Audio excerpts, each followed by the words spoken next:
72세 김영숙 씨는 지난달 통장을 확인하다가 깜짝 놀랐습니다. 5년 전 은퇴할 때만 해도 넉넉하다고 생각했던 돈이 절반도 남지 않았기 때문입니다. 큰돈 쓴 기억이 없는데 말이죠. 병원비도 아니고 사기를 당한 것도 아니고 그저 평범하게 살았을 뿐인데 어느새 돈이 바닥을 보이고 있었습니다. 김 씨는 밤새 고민했습니다. 도대체 내 돈은 어디로 간 걸까? 영상이 도움이 되신다면 구독과 좋아요로 응원해 주세요. 김 씨는 다음날 아침 일찍 은행에 갔습니다. 최근 6개월 거래 내역을 뽑아달라고 했습니다. 그리고 카페에 앉아서 한 줄 한 줄 읽어 내려갔습니다. 커피값 4,500원, 점심값 12,000원, 경조사비 5만원, 통신비 68,000원, 약값 23,000원. 하나하나는 당연한 지출이었습니다. 살다 보면 나갈 수밖에 없는 돈들이었죠. 그런데 6개월을 다 합쳐보니 놀라운 숫자가 나왔습니다. 800만 원이 넘었습니다. 그제야 김 씨는 깨달았습니다. 나는 돈을 펑펑 쓴 게 아니라 그냥 조금씩 새는 구멍을 방치했을 뿐이라는 것을요.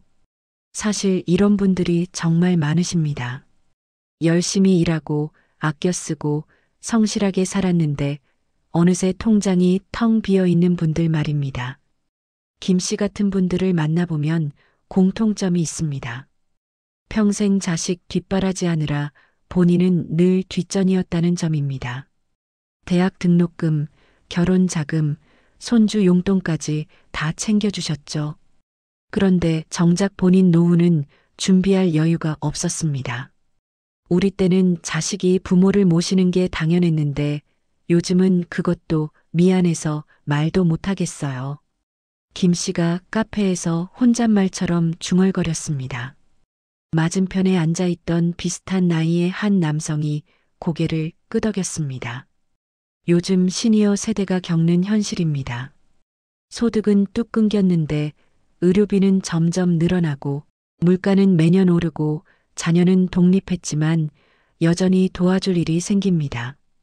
게다가 남은 대출, 치솟는 생활비, 예상치 못한 경조사까지 더해지면 하루하루가 불안해집니다. 하지만 여기서 꼭 말씀드리고 싶은 게 있습니다. 이건 누구의 잘못도 아닙니다. 시대가 바뀌었을 뿐입니다. 부모님 세대는 자녀가 모셔드렸고 연금도 넉넉했고 집값도 올라서 노후가 안정적이었습니다. 하지만 지금은 그 시스템이 무너졌습니다. 그래서 이제는 스스로를 지키는 작은 생활 습관이 필요합니다. 김 씨는 그날 밤 잠을 이루지 못했습니다. 5년 전으로 돌아가고 싶었습니다. 만약 그때 누군가 이렇게 말해줬다면 어땠을까요? 김 선생님, 지금부터 매일 작은 것 하나만 바꾸세요. 그럼 5년 뒤 완전히 달라져 있을 겁니다. 하지만 아무도 말해주지 않았습니다. 그래서 김 씨는 그냥 평범하게 살았고 돈은 조금씩 새어나갔고 5년이 지나니 통장이 거의 비어 있었습니다. 노후 빈곤은 어느 날 갑자기 찾아오는 게 아닙니다. 큰 사고나 사기를 당해서 빈곤해지는 경우는 드뭅니다. 대부분은 매일 조금씩 새는 지출, 점검하지 않는 고정비, 건강을 무시하는 생활 방식, 불필요한 관계에 쓰는 돈들이 10년, 20년 쌓여서 빈곤이 됩니다. 그렇다면 반대로 생각해 볼 수 있습니다. 매일 작은 습관 하나만 바꿔도 10년 뒤는 완전히 달라질 수 있다는 것입니다. 김 씨는 다음날 아침 결심했습니다. 지난 5년은 어쩔 수 없지만 앞으로 10년은 바꿔보자. 그리고 작은 생활 습관을 하나씩 만들어가기 시작했습니다. 김 씨는 우연히 동창회에서 고등학교 동창 박영미 씨를 만났습니다. 둘 다 5년 전 비슷한 시기에 은퇴했고 받은 퇴직금도 비슷했습니다. 그런데 박 씨는 여유로워 보였습니다. 여행도 다니고 손주들 용돈도 넉넉히 주고 무엇보다 얼굴에 걱정이 없었습니다. 김 씨가 조심스럽게 물었습니다. 영미야, 너 혹시 따로 재테크라도 했어? 나는 돈이 자꾸 줄어드는데 너는 여유 있어 보이더라. 박 씨가 웃으며 대답했습니다. 재테크는 무슨, 나도 그냥 연금 받아 쓰는데 다만 작은 거 몇 개 바꿨어. 매일 아침 30분 걷고 일주일에 한 번 통장 확인하고 냉장고 정리하고 쓸데없는 약속 줄이고 그게 다야. 김 씨는 처음엔 믿기지 않았습니다. 그런 사소한 것들이 뭐가 대수라고? 하지만 박 씨 이야기를 자세히 들어보니 달랐습니다. 매일 걷기 시작하면서 병원 가는 횟수가 확 줄었고 약값도 반으로 줄었다고 했습니다. 냉장고를 정리하니 버리는 음식이 없어져서 장 보는 비용이 월 10만 원 줄었고 불필요한 약속을 줄이니 외식비와 교통비가 절약됐다고 했습니다. 처음엔 나도 별것 아니라고 생각했어. 그런데 1년 지나고 보니 통장에 돈이 남더라고. 지금은 5년 전보다 오히려 여유로워.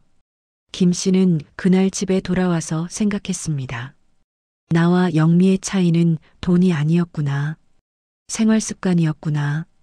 김 씨는 그날 밤부터 박 씨가 말한 생활 습관들을 메모하기 시작했습니다.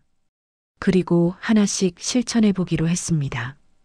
처음엔 반신반의했지만 3개월이 지나자 변화가 느껴졌습니다. 통장 잔고가 조금씩 늘어나기 시작한 겁니다. 지금부터 김 씨가 실천한 10가지 습관을 소개해 드리겠습니다.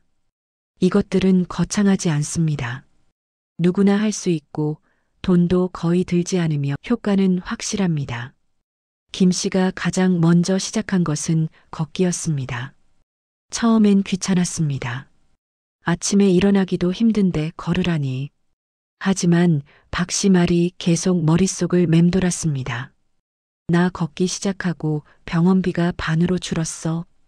김 씨는 가까운 공원까지 20분만 걷기로 했습니다. 처음 일주일은 힘들었습니다. 무릎도 아프고 숨도 찼습니다. 하지만 2주가 지나자 몸이 가벼워지는 게 느껴졌습니다. 한 달이 지나자 병원 가는 횟수가 줄었습니다. 혈압약을 먹고 있었는데 의사가 약을 줄여도 되겠다고 했습니다. 3개월이 지나자 약값이 월 5만 원 줄었습니다. 1년이면 60만 원입니다. 걷기는 혈압을 낮추고 혈당을 조절하고 관절을 튼튼하게 만듭니다. 병원 가는 횟수가 줄고 약값이 줄고 결국 노후 자금이 지켜집니다. 두 번째로 김 씨가 시작한 건 주 1회 지출 점검이었습니다. 처음엔 가계부를 쓰려고 했습니다. 하지만 하루도 못 가서 포기했습니다. 매일 쓰기엔 너무 복잡하고 귀찮았기 때문입니다. 그래서 박 씨에게 물었습니다. 가계부는 어떻게 써? 박 씨가 웃으며 대답했습니다. 나 가계부 안 써. 그냥 일주일에 한 번, 일요일 저녁에 카드 앱 켜서 10분만 봐. 어디에 돈 많이 나갔나 보는 거지. 김 씨는 그 방법을 따라했습니다. 일요일 저녁 카드 앱을 열고 지난주 지출을 확인했습니다. 커피값이 생각보다 많이 나갔습니다. 친구 만날 때마다 카페에 갔거든요. 경조사비도 꽤 컸습니다. 이번 주만 15만 원이 나갔습니다. 김 씨는 놀랐습니다. 몰랐던 지출들이 보이기 시작한 겁니다. 다음 주부터 커피는 집에서 마시기로 했고 꼭 필요한 경조사만 가기로 했습니다. 그것만으로도 한 달에 10만 원이 절약됐습니다. 세 번째 습관은 약속 없는 날을 만드는 것이었습니다. 김 씨는 평소 사람들 만나는 걸 좋아했습니다. 동창회, 동호회, 친구 모임, 일주일에 서너 번은 나갔습니다. 그런데 지출을 점검하다 보니 관계 비용이 만만치 않았습니다. 한 번 나갈 때마다 식사비, 카페비, 교통비 합쳐서 3만 원에서 5만 원씩 나갔습니다. 한 달이면 40만 원이 넘었습니다. 김 씨는 고민했습니다. 사람들 안 만나고 살 수는 없잖아. 그때 박 씨가 말했습니다. 다 만날 필요 없어. 정말 소중한 사람만 만나면 돼. 나는 일주일에 하루는 무조건 집에 있어. 그날은 아무도 안 만나. 김 씨는 한 달 동안 실험해 봤습니다. 정말 만나고 싶은 사람만 만나고 의무적인 약속은 정중히 거절했습니다. 일주일에 하루는 집에서 쉬었습니다. 처음엔 외로울까봐 걱정했는데 오히려 마음이 편해졌습니다. 그리고 한 달 후 카드 명세서를 보니 관계 비용이 절반으로 줄어 있었습니다. 네 번째는 카드를 하나로 통일하는 것이었습니다. 김 씨는 신용카드 3개, 체크카드 2개를 가지고 있었습니다.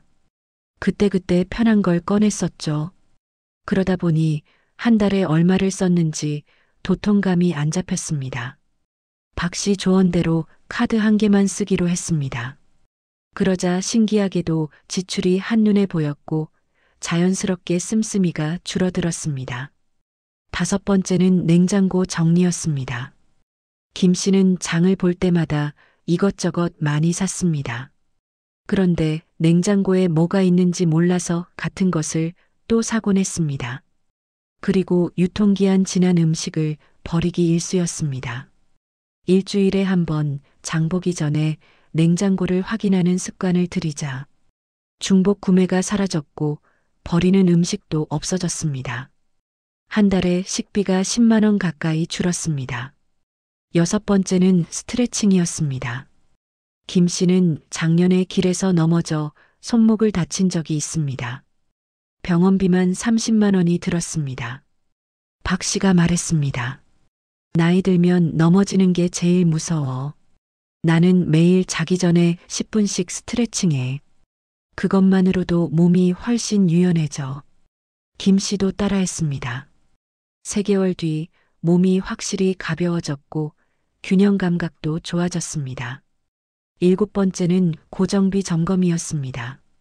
통신비, 보험료, 넷플릭스 같은 구독료, 매달 자동으로 빠져나가는 돈들이었습니다.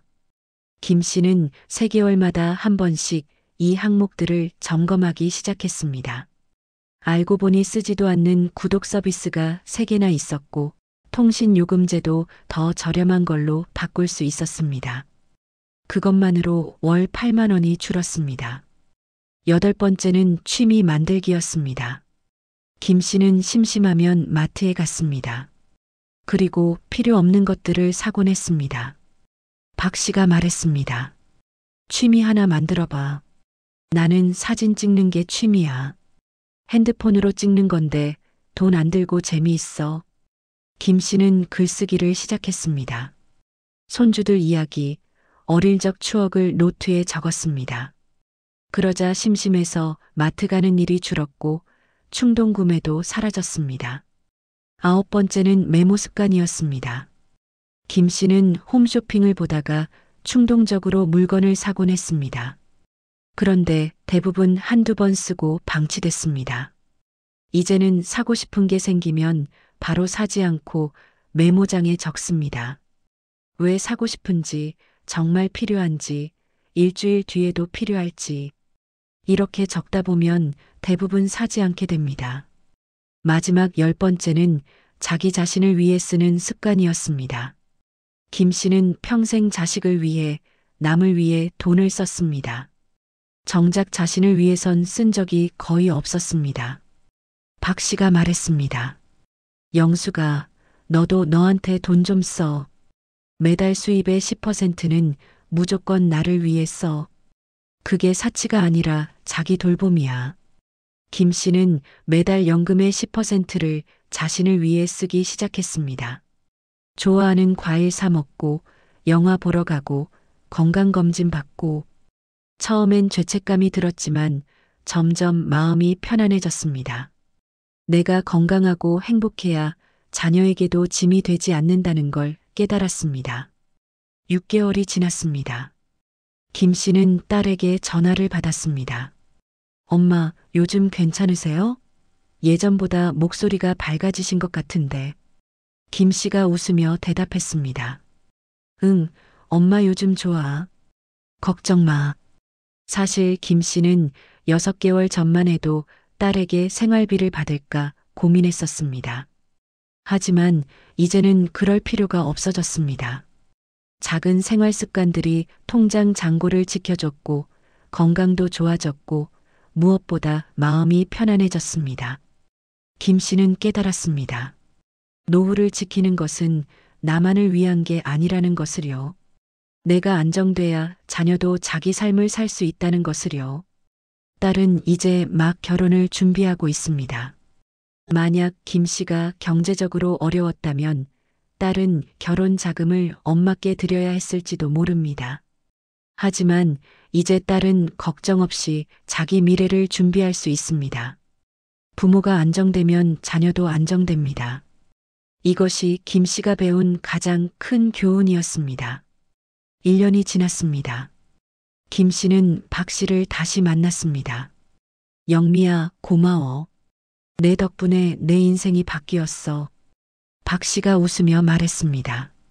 내가 뭘 했다고. 너 스스로 바꾼 거지. 맞는 말이었습니다. 김 씨는 스스로 선택했고, 스스로 실천했고, 스스로 바꿨습니다. 단지 작은 생활 습관 몇 개를 시작했을 뿐인데, 1년 뒤 완전히 다른 삶을 살고 있었습니다. 통장 잔고는 늘었고, 건강은 좋아졌고, 마음은 편안해졌습니다. 무엇보다 자녀에게 짐이 되지 않는다는 안도감이 생겼습니다. 여러분도 할 수 있습니다. 노후를 바꾸는 건 큰 결심이 아닙니다. 단 20분짜리 작은 생활 습관 하나가 평생을 바꿉니다. 지금의 작은 습관이 앞으로 10년의 안전벨트가 됩니다. 오늘부터 시작해 보시기 바랍니다. 여러분의 노후는 충분히 지킬 수 있습니다. 여기까지 들어주셔서 진심으로 감사드립니다. 이 영상이 조금이라도 도움이 되셨다면 구독과 좋아요 부탁드립니다. 여러분의 작은 응원이 더 좋은 콘텐츠를 만드는 힘이 됩니다. 그리고 댓글로 여러분이 실천하고 계신 노후 루틴이나 궁금한 점을 남겨주시면 정성껏 답변 드리겠습니다. 여러분 모두 건강하고 안정된 노후 보내시길 진심으로 응원합니다. 시청해 주셔서 감사합니다.